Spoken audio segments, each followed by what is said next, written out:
اعوذ باللہ من الشیطان الرجیم بسم اللہ الرحمن الرحیم 14ویں پارے کا خلاصہ۔ یہ سورۃ الحجر کی ابتدا ہے اور ابتدا تو یہ 13ویں پارے کی آخری آیات سے ہے، وہاں ایک آیت ہے، پر مکمل سورت جو ہے یہ 14ویں پارے میں ہے۔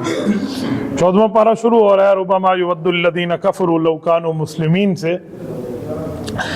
ربما یود الذین کفروا لو کانوا مسلمین، اس آیت کے اندر اللہ جل شانہ نے کفار کی تمنا کو ذکر فرمایا ہے، کافروں کی دل کی ایک خواہش کو یوں ذکر فرمایا کہ موت ہو جائے گی، قیامت آ جائے گی، حشر ہو جائے گا، جنتی جنت میں، جہنمی جہنم میں چلے جائیں گے۔ اس وقت کافر جو مسلمانوں کی اس خاص چیز کو دیکھے گا تو یہ اس وقت کہے گا کہ اے کاش ہم بھی مسلمان ہوتے، اے کاش میں بھی مومن ہوتا اور میں رب کریم کی توحید کو اور شریعت کو تسلیم کرنے والا ہوتا تو ایسا کام نہ کرتا۔ اگلی آیت کے اندر حفاظت قرآن کریم کا ذکر ہے، انا نحن نزلنا الذکر وانا لہ لحافظون۔ اس آیت کے اندر رب کریم نے قرآن کی نزول کی بات فرمائی ہے اور پھر قرآن کریم کی حفاظت کی بات فرمائی ہے۔ پچھلی کتابوں کی حفاظت کی ذمہ داری ان کی امتوں پہ تھی، وہ حفاظت نہ کر پائے۔ قرآن کریم محفوظ اسی لیے رہا ہے اور رہے گا کہ اس کے الفاظ اور معانی دونوں کی حفاظت یہ اللہ جل شانہ نے اپنے ذمے لی ہے۔ اس کی اگلی آیت میں وَلَقَدْ خَلَقْنَا الْإِنسَانَ مِنْ صَلَالَةٍ مِّنْ حَمَإٍ مَسْنُونٍ، اس آیت میں آدم علیہ السلام کی پیدائش کا ذکر کیا کہ حضرت آدم علیہ السلام کو اپنے دست قدرت سے پیدا فرمایا، پھر اس پہ روح ڈالا، شیطان کے غرور کو اور تکبر کو اور اس کے پیروکاروں کو انجام بد بیان فرمایا ہے۔ اس کی اگلی آیات میں ان المتقین فی جنات و عیون میں رب کریم نے اہل جنت کا ذکر فرمایا ہے اور ان کی تفصیل ذکر فرمائی ہے کہ جنت ہے، باغات ہے، چشمے ہیں۔ اہل جنت جب جنت میں جائیں گے تو ان کے سینوں میں جو دنیا کے اندر کسی بات پر کوئی رنجش ہوگی تو اللہ جل شانہ وہ نکال دیں گے، بھائی بھائی بن کے وہ اندر جنت میں داخل ہوں گے۔ پھر ابراہیم علیہ السلام کے مہمان فرشتوں کا ذکر فرمایا، ان کے بیٹے کی خوشخبری کا ذکر فرمایا۔ پھر انسانی شکل میں حضرت لوط علیہ السلام کی قوم کے پاس جو وہ عذاب دینے اور ان کی قوم کو برباد کرنے تشریف لے جا رہے تھے اس کو ذکر فرمایا۔ اس کے آگے اصحاب حجر کا ذکر ہے۔ یہ اصحاب الحجر کون لوگ ہیں؟ یہ اصحاب الحجر یہ سمود قوم کی بستی کا نام ہے، یہ آباد ہیں۔ حضرت صالح علیہ السلام ان کی طرف پیغمبر بنا کر بھجوائے گئے، پر انہوں نے اپنے وقت کے نبی کو جھٹلایا۔ اللہ تعالیٰ نے ایک چیخ، ہیبت ناک چنگاڑ اور آواز کے ذریعے ان کو ہلاک کیا۔ ان کا تفصیلی واقعہ ہم نے کچھ دنوں پہلے پڑھ بھی لیا ہے۔ اس کے بعد اگلی آیت میں وَلَقَدْ آتَيْنَاكَ سَبْعًا مِّنَ الْمَثَانِي وَالْقُرْآنِ الْعَظِيمِ، اس آیت میں سورۃ الفاتحہ کو قرآن عظیم کہا گیا ہے کہ یہ بار بار پڑھی جاتی ہے۔ اب سورۃ الفاتحہ کو اللہ جل شانہ نے یہاں دو باتیں فرمائی۔ نمبر ایک کہ ہم نے سورۃ الفاتحہ آپ کو دی ہے، یعنی پچھلے انبیاء کو نہیں دی۔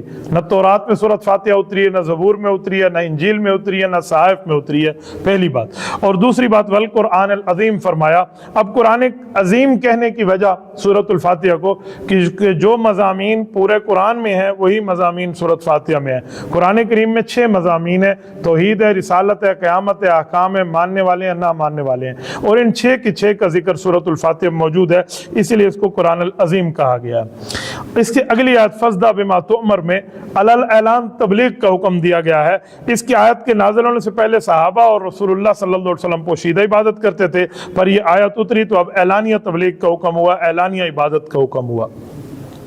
پوری زندگی عبادت کرنے کا حکم ہے۔ یہ سورۃ الحجر کی آخری آیت ہے، وَاعْبُدْ رَبَّكَ حَتَّى يَأْتِيَكَ الْيَقِينُ، اے نبی پاک علیہ السلام آپ اللہ کی پوری زندگی عبادت کریں یہاں تک کہ اللہ آپ کو اپنے پاس بلا لے۔ اب نبی پاک صلی اللہ علیہ وسلم کی پوری زندگی کی عبادت کو بیان کیا گیا ہے۔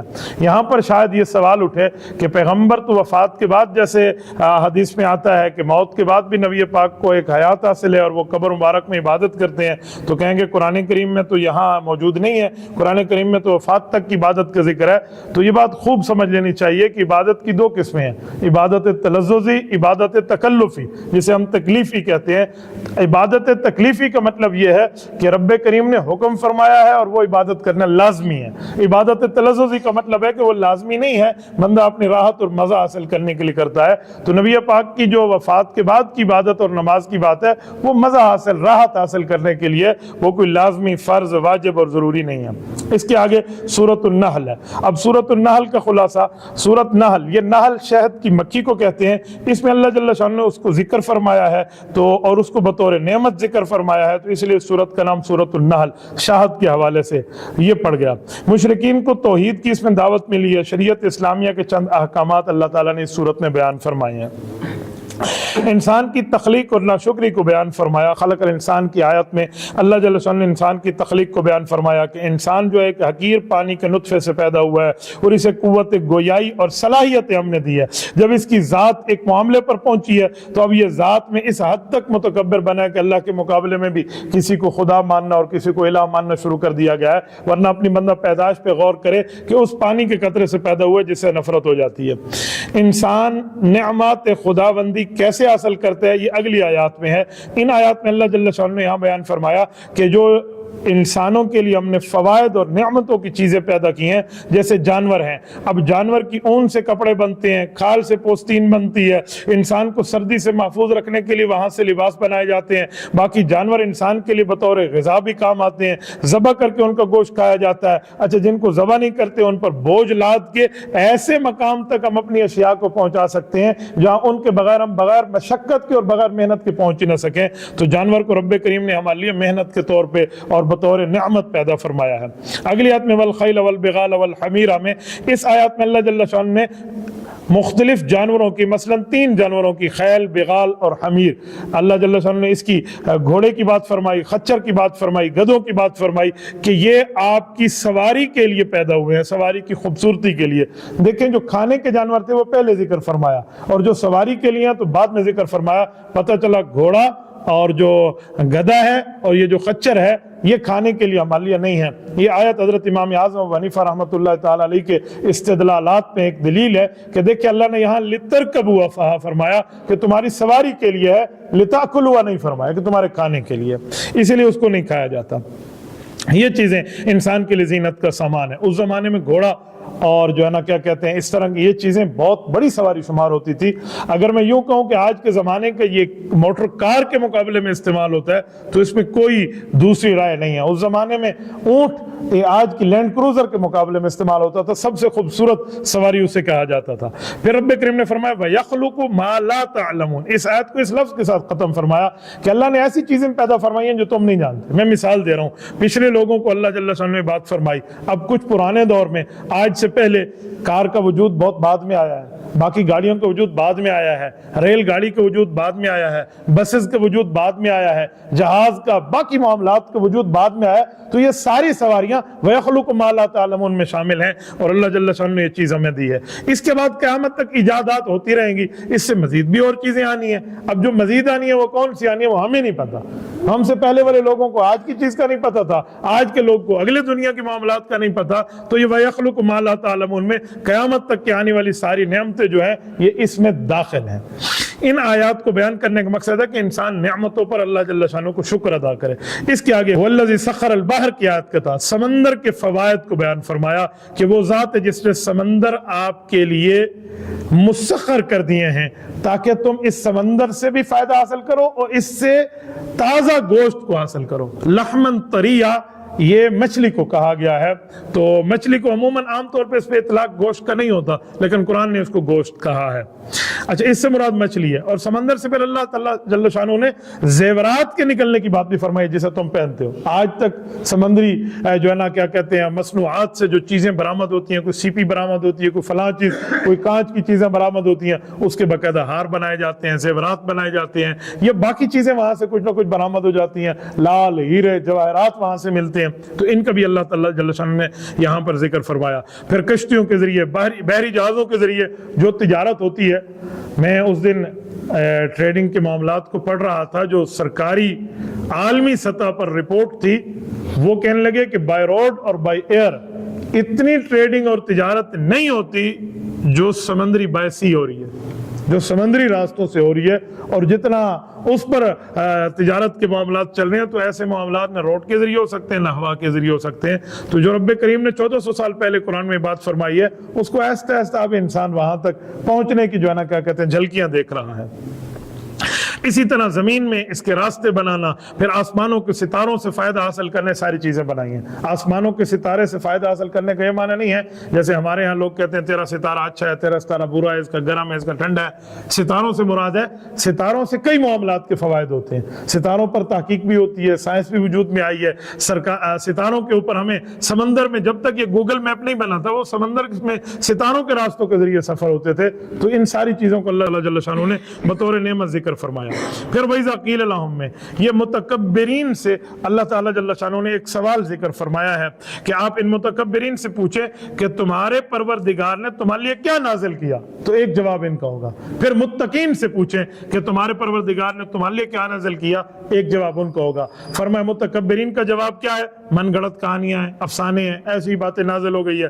اور جو لوگ اللہ کے ماننے والے ہیں، مؤمنین ہیں، مسلمین ہیں اور یہ تسلیم کرنے والے ہیں، وہ کہیں گے کہ اللہ جل شانہ نے ہمارے لیے بہت بڑی چیز اتار دی ہے، ہمیں گناہوں کی معافی کا طریقہ سکھا دیا ہے، اللہ تعالیٰ نے بہت سی باتیں ہمیں بتا دی ہیں جس کے بغیر ہم گمراہ تھے، تو بہت اچھی بات ہے۔ تو دیکھیں یہ مومنین کے سوال کو اللہ تعالیٰ جل شانہ نے ایک اچھے انداز میں بات فرمائی کہ مومنین کہتے ہیں ہمارے لیے تقویٰ ہے، ہمارے لیے بہتری ہے، آخرت کا سامان ہے، تو یہ بہت ہی ان کے لیے فائدہ مند ہے دنیا میں اور آخرت میں۔ پھر وما ارسلنا من قبلک الا رجالا میں منکرین رسالت کے ایک شبہ کا جواب دیا ہے۔ جو نبی پاک صلی اللہ علیہ وسلم کو نبی نہیں مانتے تھے نا، تو ان لوگوں کا ایک سوال تھا کہ جی انسانوں میں نبی کیسے آیا ہے، آسمانی فرشتہ کیوں نہیں ہے؟ اس پر ہم نے پرسوں بھی بحث کی ہے کہ قرآن کریم کی آیات نے نبی علیہ السلام کو تسلی دے کر فرمایا کہ اگر فرشتہ آسمان سے نازل ہو جاتا نا تو ان کے ڈرامے اور شروع ہو جاتے۔ یہ کہتے ہیں تو کھاتا پیتا نہیں ہے، اس کو تو انسانی ضروریات نہیں ہے، یہ کیسے ہمیں حکم کر رہا ہے؟ اب نبی انسانوں میں سے ایک افضل اعلیٰ شخصیت کو بنا کر بھیجا گیا، تو اس کے اوپر بھی ان کا اعتراض ہے کہ جی انسانوں میں نبی بن کے کیوں آئے ہیں؟ تو نبی علیہ السلام کو تسلی دی ہے کہ صرف آج کی بات نہیں ہے، آپ انہیں کہہ دیں شروع سے اللہ تعالیٰ نے انسانوں اور جنات کی ہدایت کے لیے انسانوں کو ہی نبی بنا کر بھیجا۔ یہ کوئی پہلی بات نہیں ہے، اللہ تعالیٰ جل شانہ نے انسان کو اتنا بڑا مقام اور مرتبہ عطا فرمایا۔ دیکھیں جو نبی ہوتا ہے نا، بنیادی طور پہ نبوت کے لیے بات شرط ہے کہ نبی اعلیٰ درجے کا انسان ہوتا ہے۔ اعلیٰ درجے کا انسان کا معنی گناہ اس کے قریب نہیں جاتا۔ پھر نبی مرد ہوتا ہے، عورت نبی جن سکتی ہے، نبی بن نہیں سکتی۔ تیسرے نمبر پہ نبی جو ہے وہ اللہ کا بھیجا ہوا ہوتا ہے، جسے کہتے ہیں مبعوث من اللہ۔ اور چوتھے نمبر پہ نبی جو ہوتا ہے وہ معصوم عن الخطا ہوتا ہے، گناہوں سے پاک ہے۔ اور پانچویں نمبر پہ نبی مفرز الطاعہ ہوتا ہے کہ اس کی اطاعت کرنا فرض ہو جاتی ہے۔ یہ پانچ چیزیں ہر نبی میں ہیں، تو اس کا خلاصہ اسی آیت میں ہے۔ پھر اللہ جل وعلا نے فرمایا کہ اگر تمہیں پتہ نہیں ہے نا کوئی مسئلہ تو فَاسْأَلُوا أَهْلَ الذِّكْرِ إِن كُنتُمْ لَا تَعْلَمُونَ، تمہیں علم نہیں ہے تو جنہیں علم ہے ان سے پوچھ لو۔ یہ آیت بتا رہی ہے کہ بندہ صاحب علم پر، ماہر پر، ایکسپرٹ پر، جس فیلڈ کا وہ ایکسپرٹ اور ماہر ہے اس کی مہارت پر اعتماد کرے۔ اس کو دوسرے لفظوں میں تقلید بھی کہتے ہیں، اتباع بھی کہتے ہیں، اس کو بڑوں پر اعتماد والا مزاج بھی کہتے ہیں۔ یہ سارے ناموں میں جو نام بھی آپ دے دیں اس میں تو یہ بات اس میں موجود ہے۔ پھر کافروں کی ایک عادت بد کو ذکر فرمایا، وَإِذَا بُشِّرَ أَحَدُهُم میں کہ جب انہیں کہا جاتا ہے آپ کی بیٹی پیدا ہوئی ہے تو ان کا منہ کالا ہو جاتا ہے اور یہ اتنا غصے سے بھر جاتے ہیں کہ بیٹی پیدا ہوئی ہے۔ حالانکہ اس زمانے میں بیٹی پیدا ہونا یہ شرف، آج تک شرف چلا رہا ہے، لیکن اس شرف کے بجائے یہ اس کو اپنی بے عزتی سمجھتے ہیں۔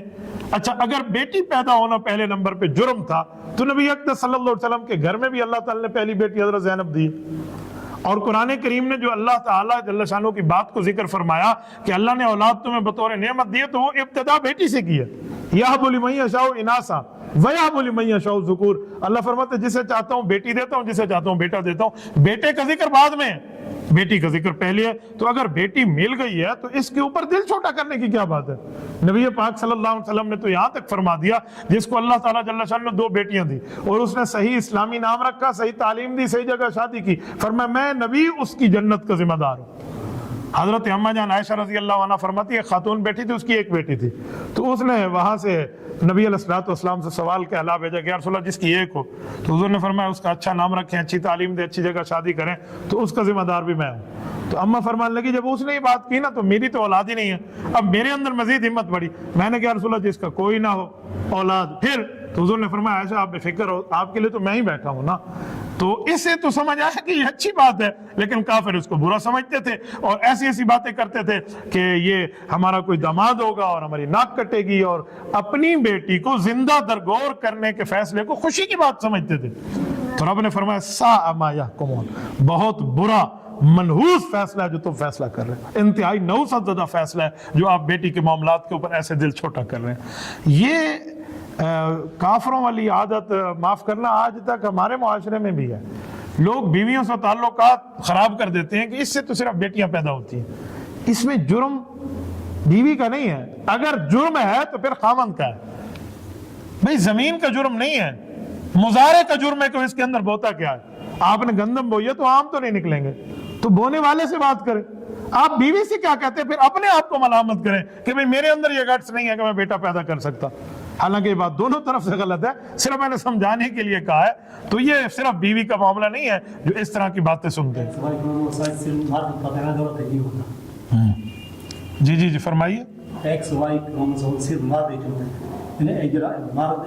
بیٹا جاننے والا صرف اللہ پاک نے سیاست کو دیکھو نا، میں ڈاکٹر ہوں میڈیکل صرف مار دے وہ کہنے لگے میں اس کا ڈاکٹر ہوں اور میری تحقیق ہے کہ یہ تمام کے تمام معاملات مرد میں پائے جاتے ہیں کہ وہ بیٹا اس سے پیدا ہو یا اس سے بیٹی پیدا ہو، تو پھر ملامت پھر بھی اپنے آپ کو کرے تو اللہ اکبر۔ تو جو بات آج سائنس پروف کر رہی ہے تو وہ بات تو قرآن کریم نے پہلے کہا ہے۔ تو دیکھیں اسی لیے تو کہا جاتا ہے کہ قرآن کریم میں ہر وہ علوم موجود ہیں جو بعد میں جا کر لوگوں کے سامنے وہ آئیں گے۔ بہرحال اللہ تعالیٰ نے اس کو بیان فرمایا۔ اس کے آگے وَأَوْحَى رَبُّكَ إِلَى النَّحْلِ کی بات فرمائی کہ نعمت کا جو فائدہ ہے شہد میں، اس کی باتیں ارشاد فرمائی ہیں کہ اللہ تعالیٰ جل شانہ نے اس میں شفا رکھی ہے۔ اب شہد میں کیا شفا ہے ہمارے لیے کیا نہیں ہے، اس کے لیے ذرا ماہر سے پوچھ لینا چاہیے۔ بعض اوقات کتنی شہد استعمال کرنی چاہیے، ہم تھوڑی کر لیتے ہیں، یا زیادہ کرنی چاہیے ہم تھوڑی کر لیتے ہیں، یا تھوڑی کرنی چاہیے ہم زیادہ کر لیتے ہیں، تھوڑی تکلیف ہو جاتی ہے۔ تو اسی لیے کسی ماہر سے اس بارے میں پوچھ لیں جو ڈاکٹرز ہوں، حکیم ہوں، جن کو ان بارے میں پتہ ہو، تب بندہ اتنی شہد استعمال کرے۔ اسی کو میں تھوڑا سا بڑھاتے ہوئے ایک بات کہوں گا۔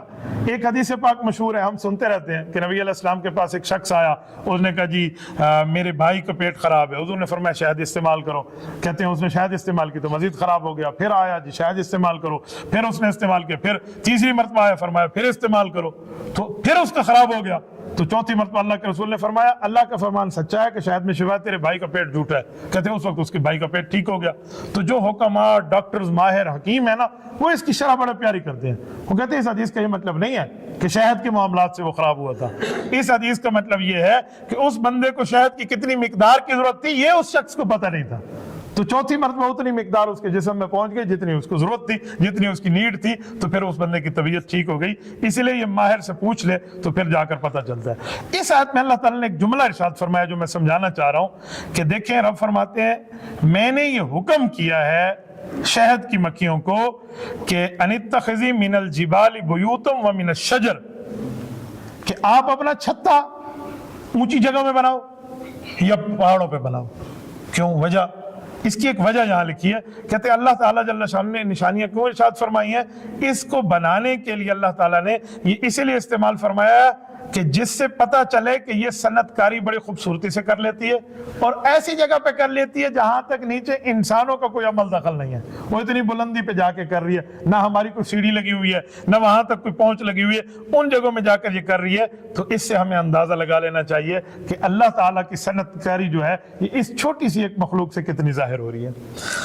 اس سے اگلی آیت میں وَلِلَّهِ غَيْبُ السَّمَاوَاتِ وَالْأَرْضِ، اس آیت میں غیب کو، علم غیب کو اللہ تعالیٰ کا خاصا بیان فرمایا گیا ہے کہ غیوبات کی جو چیزیں ہیں وہ اللہ تعالیٰ کے لیے ہیں، جسے اللہ پل جھپکنا یا اس سے پہلے ظاہر فرما دے وہ رب کریم کا کام ہے۔ آگے یوم نبعث فی کل امت، اس آیت میں عرض اعمال کو بیان کیا گیا ہے۔ قیامت کے دن ہر امت سے ان کے اعمال پر ایک ایک گواہ لایا جائے گا۔